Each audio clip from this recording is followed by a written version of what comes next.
guys, welcome back to another video. Today we are reviewing Shang-Chi. This is the second Marvel movie in the phase 4 of the Marvel Cinematic Universe, and it's the first time we get to see Shang-Chi. He is a new hero, I guess, and a new character going into the phase 4. So yeah, just got out of the movie in the cinema, just got home, and I've got some things to say. Shang-Chi and the 10 Rings basically is about his father. It's a family film really, with his father, mother, and brother and sister, Shang-Chi and his sister. And basically his father is like 1,000 years old. He's got these rings, and these rings have kind of got to his head a little bit. He's really powerful with these rings. He just wants to take over all these small villages, build a bit of an army, which are actually called the 10 Rings, and kind of wants to control everything. The rings allow him to stay like young, I guess, and then when he actually meets his, like, I guess, wife, Shang-Chi's mother, they have the 2 children, and he decides to not wear the rings anymore and have a family. And then she passes away and he gets the rings on and he kind of goes a bit mental then. The rings make him go a bit crazy. So the film really is all about Shang-Chi. We see him firstly in San Francisco. Ever since his mum passed away, he kind of run away from home. And, you know, we see him in San Francisco with his friend Katie, who is really funny in the film. She's got a bit of a comedic aspect to her, and she has a bit of the American quip, and yeah, she's a good addition. It wasn't overused in my opinion.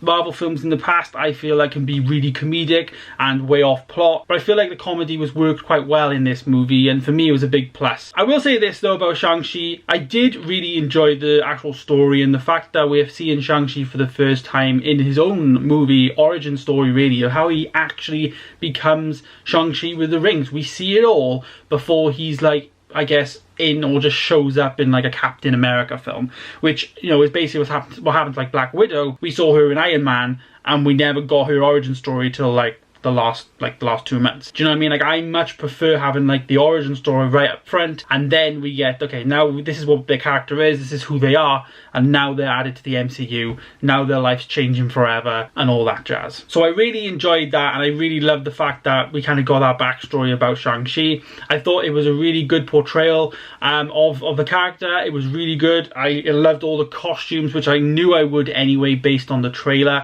What did surprise me about the film itself though was it was very fantasy-like. There was a lot of like aspects, like you could have put some of those scenes in like Lion, Witch and the Wardrobe, Narnia movies, you know. There were some animals in there. It just threw me off really. I didn't expect it to be like a bit fantasy-like, but that was good. And I think what this origin story did well for me is it didn't feel like a Marvel movie, and I know that may sound a bit crazy, but to me it doesn't feel like a Marvel film, I guess, until the end when we get a big CGI blockbuster thing, which I will talk about in a second. But for me it didn't feel like a Marvel film. It was an origin story which was done really well, and the actors portrayed each role great. So the big fight scene at the end, you know, Marvel decides to do these fight scenes which just get everyone off their seats, and it's always predictable. And I think one of my biggest critiques with it, albeit the CGI was done great, but it's always the world ending. And I talked to my mate about this yesterday, and he saw it yesterday, and you know, it is true. Like, there's some elements of the movie just like it didn't have to have like the world going to end type thing about it. Like, for me, it could have been